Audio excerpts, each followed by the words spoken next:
You're just in time for today's race. 2 hours of roaring bliss, the equivalent to a sports car driver of a jazzman's jam session. This is a special gathering of the SAE. That's the Society of Automotive Engineers. These particular drivers are members of the Ford Motorsports Club. The weather is cloudy here at the Ford Test Track in Dearborn, but the track is fast. These speed beauties come from England, Italy, France, Germany, the U.S., where this is truly an international sport. And just like in the early days of the horseless carriage, these speed merchants will drive for hours just to get in a race. You don't need $1 million to buy one, but it would help. Stainless steel motors, handmade parts, leather upholstery, all add up to the price. It costs $1,000 and up, mostly up, to play this game. The most popular of sport cars, the English MG, is quite a respectable performer, and its tag is around $2,400. To real fans like this SAE student group, price is secondary to performance. Performance means two things: maximum getaway and sticking to the curves and whip turns.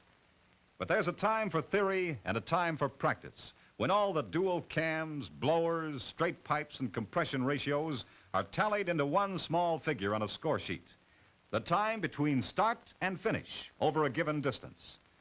This drag race not only tests the car's power, but also the driver's ability to shift through 4 gears at precisely the right moment, without leaving a trail of gear teeth behind.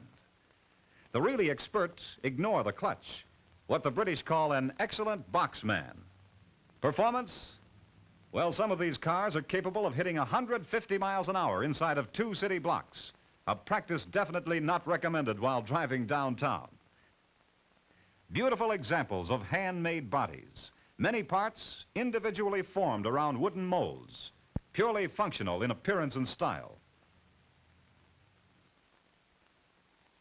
This start is called a Le Mans start, after the French race held each year for sport cars.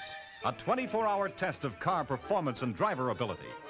The safety belt is a must, having saved many a driver from being shot out of his car in a smash-up. Pure speed is of small help, since there aren't any straightaways. Acceleration and car handling ability are the big factors that make the winner. Lots of tension, too. Juggling for position, with $5,000 worth of motor and coach work under you, when at times an extra coat of paint would mean a smashed fender.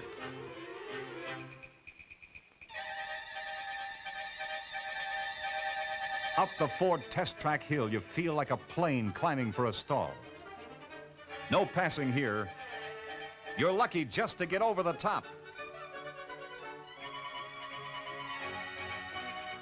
Back in the short flat stretch, trying to improve your position. Going into a curve just a hair under what it takes to spin out. Now you see what they mean by the phrase cornering action. Shifting up and down through the gears without stripping them. Giving it the gas and powering out. All this, combined with an undefinable sense of timing, goes to make a good sport car driver. All things you and I learn to some extent in our everyday driving. Professionals? No.